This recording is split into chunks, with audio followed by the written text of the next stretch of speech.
यह कहानी एक छोटे से गांव की है जहां लोग अपनी साधारण जिंदगी जी रहे थे, लेकिन उनके बीच एक रहस्य छुपा था, एक ऐसा रहस्य जो उन्हें भयभीत करता था।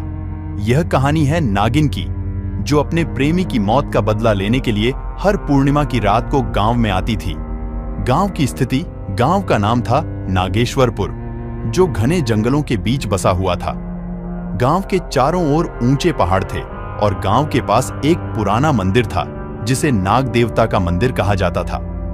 लोग इस मंदिर की पूजा करते थे, लेकिन रात होते ही मंदिर के पास जाने से डरते थे।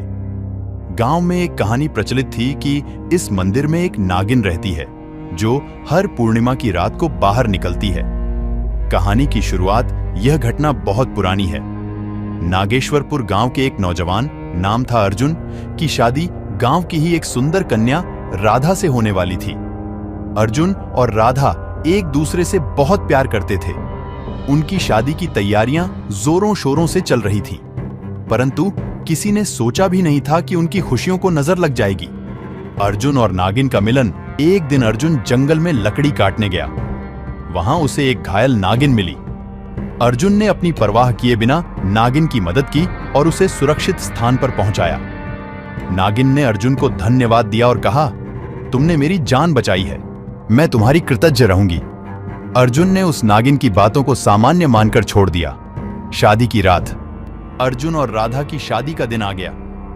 गांव में चारों ओर खुशी का माहौल था, लेकिन उस रात जब अर्जुन और राधा अपने घर की ओर लौट रहे थे, तभी एक विशाल नागिन ने अर्जुन पर हमला कर दिया। अर्जुन की चीख सुनकर गांव वाले दौड़े चले आए, लेकिन तब तक बहुत देर हो चुकी थी। अर्जुन की मृत्यु हो चुकी थी और राधा बेसुध हो गई थी। राधा का बदला, राधा इस घटना से पूरी तरह टूट चुकी थी। उसने अपने आप से प्रतिज्ञा की कि वह अर्जुन की मृत्यु का बदला लेगी। उसने नाग देवता के मंदिर में जाकर तपस्या की और नाग देवता से शक्ति प्राप्त की। अब वह भी एक नागिन बन चुकी थी।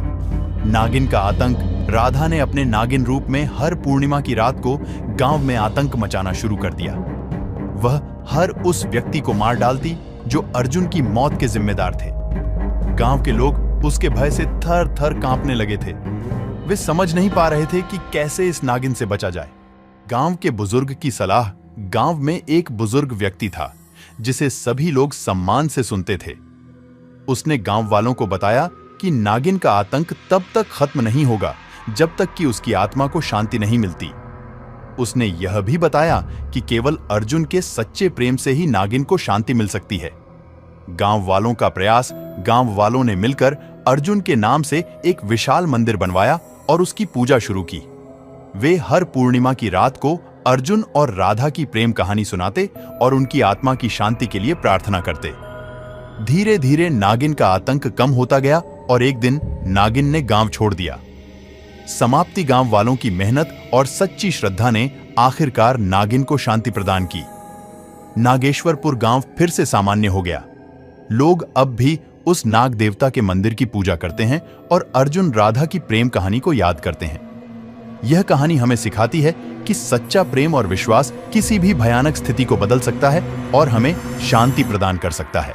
निष्कर्ष, यह कहानी न केवल एक नागिन की बदले की कहानी है, बल्कि प्रेम, विश्वास और तपस्या की शक्ति को भी दर्शाती है। अर्जुन और राधा का प्रेम आज भी नागेश्वरपुर गांव में जीवित है और लोग उनके प्रेम को सम्मान पूर्वक याद करते हैं।